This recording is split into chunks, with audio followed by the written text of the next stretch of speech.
విద్యాసాగర్ ఒక నిమిషం అండి. ఇప్పుడు మనకు బీజేపీ నేత కొండ విశ్వేశ్వర రెడ్డి గారు మాట్లాడుతున్నారు, ఒకసారి లైవ్ లో చూద్దామండి ఆయన ఏం మాట్లాడుతున్నారో చూద్దాం. వాళ్ళు అంటారు ఈడీలు మీ చేతులున్నాయి, మా చేతులుంటే ఎప్పుడు అరెస్ట్ అవుతుండే, ఇన్నేళ్ళకి ఎందుకు ఆగుతాం? అది ఓ చట్టం, ఓ పద్ధతి, ఓ ప్రొసీజర్ ఇవన్నీ ఉన్నాయి. మీద హైకోర్టులు సుప్రీంకోర్టులు ఇవన్నీ ఉన్నాయి. మేము తప్పు చేస్తే వాళ్ళు ఆపుతుంది. ఇప్పుడు పోవచ్చు, వాళ్ళు హైకోర్టుకు పోవచ్చు, సుప్రీంకోర్టుకు పోవచ్చు, ఎక్కడైనా పోవచ్చు. అయితే ఇది మేము చట్టం ఫాలో చేస్తున్నాం, ఆ పద్ధతి ఫాలో చేస్తున్నాం.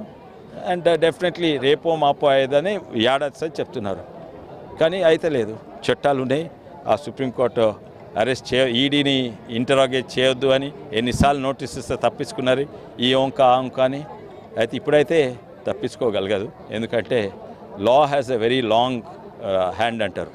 ఎంత దూరం పోయినా కూడా, ఎక్కడ పోయినా కూడా పట్టుకొస్తుంది నేరం చేస్తే. ఇప్పుడు తేలిపోతుంది. Thank you.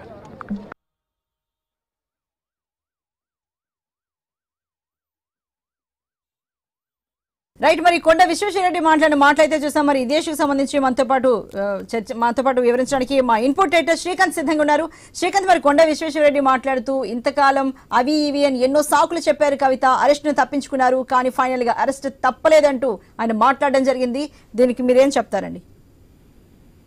అర్చన, ఒకవైపు అంటే ఇక్కడ రెండు కోణాలను మనం ప్రధానంగా చూడాలి. ఒకవైపు భారతీయ జనతా పార్టీ, ప్రధానమంత్రి నరేంద్ర మోడీ హైదరాబాద్ రోడ్ షో ఒకవైపు నడుస్తోంది. ప్రధానమంత్రి ఇప్పటికే రాజ్ భవన్ కు కూడా చేరుకున్నారు. అటు రాజ్ భవన్ నుంచి ప్రధానమంత్రి తెలంగాణ రాజకీయాల్ని సునిశ్చితంగా పరిశీలిస్తున్నారు. మరొక వైపు కేసీఆర్ తన ఇంటి నుంచి కూడా జరుగుతున్నటువంటి పరిణామాలని సునిశ్చితంగా పరిశీలిస్తున్నారు. ఇట్లా నేపథ్యంలో 2 సంవత్సరాల నుంచి ఊరిస్తూ వచ్చినటువంటి ఎపిసోడ్, లిక్కర్ స్కామ్ ఎపిసోడ్ ఏదైతే ఉందో ఆ ఎపిసోడ్ కు తెరపడింది. ఈ రోజు కవితను ఈడీ అధికారులు అరెస్టు చేయడం జరిగింది.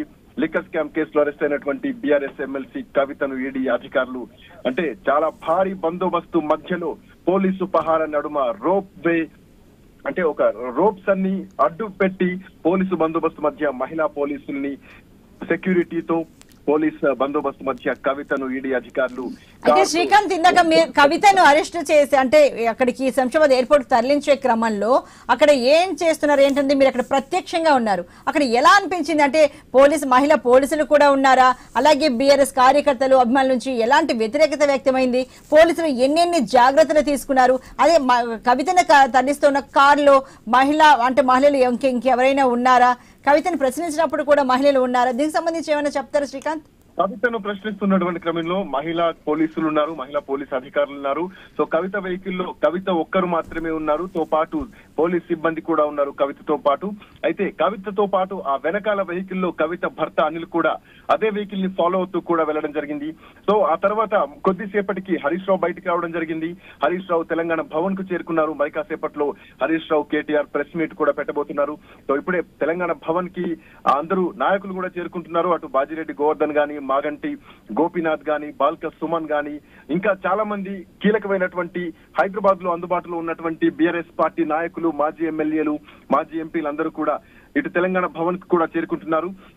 అయితే ఈడీ అధికారుల బృందం ఎయిర్పోర్ట్ కు తరలిస్తున్నటువంటి క్రమంలో కవిత అంటే గతంలో ఈడీ అధికారులకు తన సెల్ ఫోన్లు ఎప్పుడైతే సబ్మిట్ చేయడానికి వెళ్లారో ఆ సమయంలో విక్టరీ సింబల్స్ చూపిస్తూ ఈడీ అధికారుల ముందుకు వెళ్ళినటువంటి కవిత ఈసారి కూడా కారులోంచి విక్టరీ సింబల్ ని తమ అభిమానులకు, కార్యకర్తలకు చూపిస్తూ తను అక్కడి నుంచి వెళ్లడం జరిగింది. మరొక వైపు ఎట్లా అయితే ఎంత నీట్ గా అయితే వెళ్లడం జరిగిందో అంతే క్లీన్ చీట్ తోటి కవిత బయటకు వస్తుందంటూ కూడా బీఆర్ఎస్ నాయకులుగా అక్కడ అందరూ మాట్లాడుతున్నారు. అయితే ఒకవైపు అధికారుల హడావుడి, మరొక వైపు ఇటు కార్యకర్తల నినాదాలు. మొత్తానికి కవితను తరలిస్తున్నటువంటి సమయంలో ఒక ఉత్కంఠమైనటువంటి వాతావరణం కనిపించింది.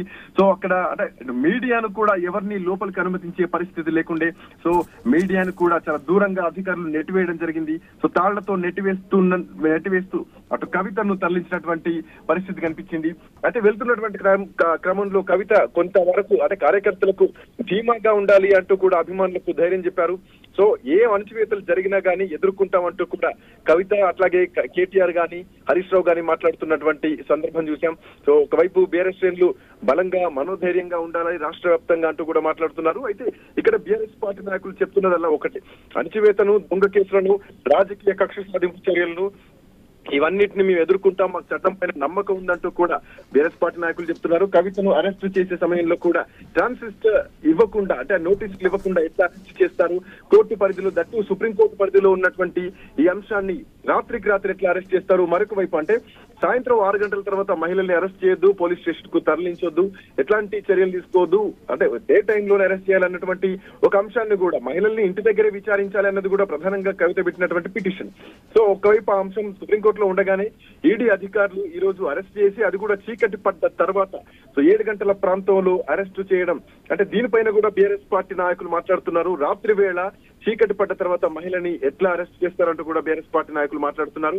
ఒకవైపు మోడీ టూర్ హైదరాబాద్ లో నడుస్తుంటే, మరొక వైపు ఇదే తెలంగాణలో కవిత అరెస్ట్. చాలా కాలం నుంచి లిక్కర్ స్కామ్ కేసులో కవిత అరెస్ట్ కావడం పక్కా అంటూ మాట్లాడుతున్నటువంటి భారతీయ జనతా పార్టీ నాయకులు కూడా ఈరోజు చట్టం తన పని తాను చేసుకుపోతుంది, ఎవరైనా కానీ శిక్షార్హులే అంటూ కూడా ఇంతవరకు మన భారతీయ జనతా పార్టీ నాయకులు మాట్లాడుతున్నారు. కొండా విశ్వేశ్వరరెడ్డి కూడా ఇదే అంశాన్ని ప్రధానంగా చెప్పడం జరిగింది. అంటే గతంలో అసెంబ్లీ ఎన్నికల టైంలో కూడా కొండా విశ్వేశ్వరరెడ్డి కవిత అరెస్ట్ ని ప్రధానంగా లేవనెత్తడం జరిగింది. కవిత అరెస్ట్ చేయకపోతే భారతీయ జనతా పార్టీ పైన నమ్మకం కోల్పోవడం ప్రధానమైనటువంటి కారణం అంటూ కూడా విశ్వేశ్వరరెడ్డి చెప్పడం జరిగింది. ఇప్పుడు అదే విశ్వేశ్వరరెడ్డి కవిత అరెస్ట్ తర్వాత ఆయన కీలకమైనటువంటి వ్యాఖ్యలు చేయడం జరిగింది.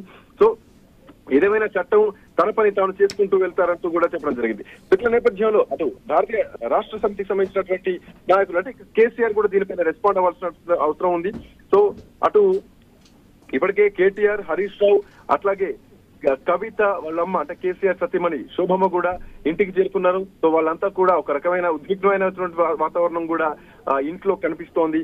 సో మరొక వైపు ఎన్ఫోర్స్మెంట్ డైరెక్టరేట్ కూడా మనకి ఇప్పుడే సమాచారం ఉంటుంది, కవిత అరెస్ట్ పైన ఎన్ఫోర్స్మెంట్ డైరెక్టరేట్ ప్రకటన చేయడం జరిగింది. సో ఢిల్లీ లిక్కర్ స్కామ్ సంబంధించినటువంటి కేసులో కవితను అరెస్ట్ చేసినట్టు అధికారికంగా ఎన్ఫోర్స్మెంట్ డైరెక్టర్ చెప్పింది. అదే ఈ రోజు ఫ్రైడే సాయంత్రం, అంటే ఇవాళ సాయంత్రం 5:20 మనీ లాండరింగ్ అట్లాగే హవాలా చట్టం కింద కవితను అరెస్ట్ చేసినట్టు ఈడీ అధికారికంగా చెప్పడం జరిగింది. అయితే కవిత అరెస్ట్ ను ప్రధానంగా అందరికంటే ముందు తన భర్త అనిల్ కు ఈడీ అధికారులు చెప్పినట్టుగా కూడా ఈడీ అధికారులు చెప్పారు. కవిత అరెస్ట్ కి సంబంధించి ఓవరాల్ గా ఒక 14 పేజీల వివరాల్ని కూడా కవిత భర్త అనిల్ కు ఈడీ అధికారులు అందించడం జరిగింది. సో ఇవాళ ఉదయం నుంచి కూడా, అంటే ఆల్మోస్ట్ మధ్యాహ్నం దగ్గర నుంచి కూడా కవిత ఇంట్లో సోదాలు నిర్వహించినటువంటి ఈడీ అధికారులు, అంటే ముందుగా ఒక అనుకున్నట్టుగానే అరెస్ట్ చేసే ఛాన్సెస్ ఉన్నాయన్నట్టుగానే మనం ఒక గ్రౌండ్ ప్రిపరేషన్ చేసినట్టుగా కూడా ఈడీ అధికారులు మనం ఎక్స్పెక్ట్ చేయొచ్చు. సో గ్రౌండ్ ప్రిపరేషన్ లో భాగంగా కవితకు సంబంధించినటువంటి ఆస్తులు కానీ, అంటే ఈ సంవత్సర కాలంలో జరిపినటువంటి లావాదేవీలు కానీ, బ్యాంక్ ట్రాన్సాక్షన్స్ కానీ, సో ఇవన్నీ కూడా ఈడీ అటాచ్ చేసినట్టుగా తెలుస్తోంది అంటే ఈ రోజు అరెస్ట్ చేస్తున్నటువంటి క్రమంలో. ఎట్ ది సేమ్ టైం దీంతో పాటు కవిత బ్యాంక్ అకౌంట్లను కూడా సీజ్ చేసినట్టుగా కొంత సమాచారం అయితే అందుతోంది. సో ఇప్పటి వరకు ఏమేమి ట్రాన్సాక్షన్స్ జరిగాయి, గతంలో ఉన్నటువంటి ట్రాన్సాక్షన్స్ ఏంటి, ఈ సంవత్సర కాలంలో స్థిరాస్తులు కానీ చరాస్తులు కానీ ఏమైనా అమ్మకాలు కొనుగోలు జరిగాయా, సో ఈ అన్ని అంశాలను కూడా ఈడీ అటాచ్ చేసినట్టుగా తెలుస్తోంది. సో మొత్తానికి ఢిల్లీ ఎయిర్పోర్ట్ కి కవిత మరి కాసేపట్లో హైదరాబాద్ లో ఫ్లైట్ లో మొదలై ఢిల్లీ ఎయిర్పోర్ట్ లో దిగిన తర్వాత, సో ఇవాళ రాత్రి ఆ ఈడీ ప్రధాన కార్యాలయానికి కవితను తీసుకెళ్లబోతున్నారు.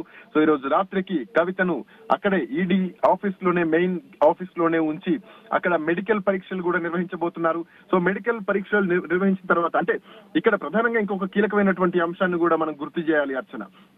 ఏంటంటే లోకల్లో నాంపల్లి కోర్టులో ప్రొడ్యూస్ చేసిన తర్వాత, ట్రాన్సిస్ట్ ఇష్యూ చేసి నాంపల్లి కోర్టులో ప్రొడ్యూస్ చేసిన తర్వాత ఢిల్లీకి తరలించాలి అంటూ కేటీఆర్ మాట్లాడుతున్నా, లీగల్ ఇష్యూస్ చేస్తున్నా గానీ ఇదంతా జరిగింది మొత్తం కూడా ఢిల్లీకి, అంటే సెంట్రల్ వేదికగా జరిగింది కాబట్టి, సో ఇప్పటి వరకు విచారించిన వాళ్ళంతా కూడా అక్కడే ఢిల్లీలోనే విచారించడం జరిగింది, అక్కడే అరెస్ట్ చేయడం జరిగింది. బట్ కవిత విషయానికి వచ్చేసరికి అరెస్ట్ చేసి తీసుకెళ్లడం జరిగింది. సో ఇదే నేపథ్యంలో అరెస్ట్ ను ముందు నుంచి ఎక్స్పెక్ట్ చేసినా గానీ ఈ నెల 19వ తేదీ రోజు బహుశా అరెస్ట్ చేయబోతారేమో, అప్పటి వరకు కోర్టు పరిధిలో ఉంది కదా అని ఉదయం నుంచి అనుకున్నా గానీ అనూహ్యంగా ఈడీ అధికారులు అరెస్ట్ చేయడం నిజానికి సంచలనంగా మారింది. సో మొత్తానికి రేపు ఈడీ అధికారులు శనివారం కవితకు మెడికల్ పరీక్షలు నిర్వహించి ఆ తర్వాత రౌజ్ రెవెన్యూ కోర్టులో హాజరుపరచనున్నట్టుగా తెలుస్తోంది. సో ఢిల్లీ లిక్కర్ స్కామ్ కేసులో విచారించేందుకు కవితను కస్టడీకి ఇవ్వాలంటూ కూడా ఈడీ రేపు కోర్టు ముందు తమ వాదనను వినిపించబోతోంది. సో ఒకవేళ అదే జరిగితే కనుక ఈడీ అంటే కోర్టు ముందు రిమాండ్ కు ఖచ్చితంగా కస్టడీకి తరలించే అవకాశం మాత్రం ఉంది. సో ఈడీ అధికారులు కవితను ఏమేం ప్రశ్నలు అడగబోతున్నారు, ఎట్లాంటి అంశాలని తోటి ప్రశ్నించబోతున్నారు, ఇవన్నీ కూడా ప్రధానంగా రేపు ఇంకా చాలా కీలకంగా ఉండబోతుంది. సో ఈ రోజు రాత్రి కూడా ఇప్పటికే అన్ని జిల్లాలో కూడా బీఆర్ఎస్ పార్టీ కార్యకర్తలు నాయకులు ఎవరైతే ఉన్నారో వాళ్ళంతా కూడా నిరసనలు ఆందోళన చేస్తున్నారు. కవిత ఇంటి దగ్గర కూడా ఒక రకమైన ఉత్కంఠమైన వాతావరణం మాత్రం కనిపించిందని చెప్పడం ఎలాంటి సందేహం లేదు. కవిత బయటకు వెళ్తున్నటువంటి క్రమంలో కూడా గతంలో ఏదైతే చిరునవ్వు మెయింటైన్ చేయడం జరిగిందో మొహం పైన అదే చిరునవ్వును మెయింటైన్ చేస్తూ విక్టరీ సింబల్ ని చూపిస్తూ కవిత ఈడీ అధికారుల ఆధ్వర్యంలో తాను వెళ్ళిపోవడం జరిగింది. ఈడీ అధికారులు కవితను అరెస్ట్ చేసి తీసుకెళ్లడం జరిగింది. సో ఏమేం అటాచ్ చేశారన్నది కూడా ప్రధానంగా తెలియవలసినటువంటి అవసరం ఉంది. అయితే కవితకు సంబంధించినటువంటి అడ్వకేట్స్ గానీ ఎవరిని కూడా లోపలికి అనుమతించలేదు. కేవలం కుటుంబ సభ్యుల్ని ఇద్దరిని మాత్రమే అనుమతించారు, కేటీఆర్ ని హరీష్ రావుని. సో లోపల ఏమీ జరిగింది ఇవన్నీ కూడా మరి కాసేపట్లో అటు కేటీఆర్ ఇటు హరీష్ రావు మరి కాసేపట్లో ప్రెస్ మీట్ పెట్టబోతున్నారు. సో అందరూ కూడా ఇప్పటికే తెలంగాణ భవన్ కు చేరుకుంటున్నారు. ఇప్పటికే హరీష్ రావు చేరుకున్నారు, కేటీఆర్ కూడా చేరుకోబోతున్నట్టుగా తెలుస్తోంది. కీలకమైనటువంటి నాయకులు కూడా చేరుకోబోతున్నారు. Right Srikanth, thank you very much. మరి కవిత అరెస్ట్ కి సంబంధించిన అప్డేట్స్ మనం చూస్తూ ఉన్నాం. మినిట్ టు మినిట్ ఏం జరుగుతుంది అనేది చూస్తూ